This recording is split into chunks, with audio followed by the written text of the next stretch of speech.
Kasaragod senior വിദ്യാർത്ഥികളുടെ ആക്രമണത്തിൽ 9ാം class വിദ്യാർത്ഥിയുടെ കാലൊടിഞ്ഞെന്നും പരാതി. കാഞ്ഞങ്ങാട് ദുർഗ ഹയർ സെക്കൻഡറി സ്കൂളിലെ വിദ്യാർത്ഥിയെയാണ് സീനിയർ വിദ്യാർത്ഥികൾ ആക്രമിച്ചത്. ഫെബ്രുവരി 23-നാണ് സംഭവം. കാഞ്ഞങ്ങാട് ടർഫിൽ ഫുട്ബോൾ കളി കാണാനെത്തിയതായിരുന്നു വിശാഖ്. 3 വിദ്യാർത്ഥികൾ ചേർന്ന് മർദ്ദിച്ച ശേഷം 6 അടിയോളം ആഴമുള്ള കുഴിയിൽ തള്ളിയിട്ടെന്നാണ് പരാതി. വീഴ്ചയിൽ വിശാഖിന്റെ വലതുകാലിന്റെ എല്ലൊടിഞ്ഞു. കുറച്ച് പേര് കൂട്ടിക്കൊണ്ടുപോയിട്ട് അടിച്ചിട്ട് കണ്ടത്തിലേക്ക്. അത് ഏട്ടൻ എന്തോ പ്രശ്നം ചോദിച്ചു. നമ്മൾ സ്കൂളിൽ തന്നെ തർക്കം തന്നെ, വേറെ സ്കൂളത്തുള്ളൂ, ബോർഡ് സ്കൂളത്തെ ഭീഷണിപ്പെടുത്തി കത്തിയെടുത്ത് കുത്തുന്നല്ല പറഞ്ഞു. എല്ലൊടിഞ്ഞു.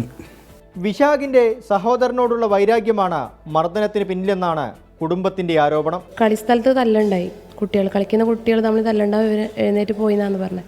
എഴുന്നേറ്റ് പോകുമ്പോൾ ഒരു കുട്ടി വന്നിട്ട് തോളിൽ കൈയിട്ടിട്ട് വാ നമുക്ക് അങ്ങോട്ട് പോകാം, അതിൽ പോലീസ് വരും, പുറകുന്നുണ്ടോലും തലക്കും പുറത്തേക്കും ചവിട്ടലും തല്ലലും ആയിട്ട് നല്ല ഹൈറ്റുള്ള ഒരു വരമ്പിൻ്റെ മുകളിൽ നിന്നാണ് താഴേക്ക് തള്ളിയിടുന്നത്. ആ തള്ളലിൽ 2 എല്ല് പൊട്ടിയിട്ട് ഇപ്പോൾ ഓപ്പറേഷൻ കഴിഞ്ഞ് സ്റ്റീലിട്ടിട്ടുണ്ട്. ശസ്ത്രക്രിയയ്ക്ക് ശേഷം കഴിഞ്ഞ ദിവസമാണ് വിദ്യാർത്ഥി വീട്ടിൽ തിരിച്ചെത്തിയത്. രക്ഷിതാവിന്റെ പരാതിയിൽ 2 സീനിയർ വിദ്യാർത്ഥികൾക്കെതിരെ ഹൊസ്ദുർഗ് പോലീസ് കേസെടുത്തു. 24 കാസർഗോഡ്.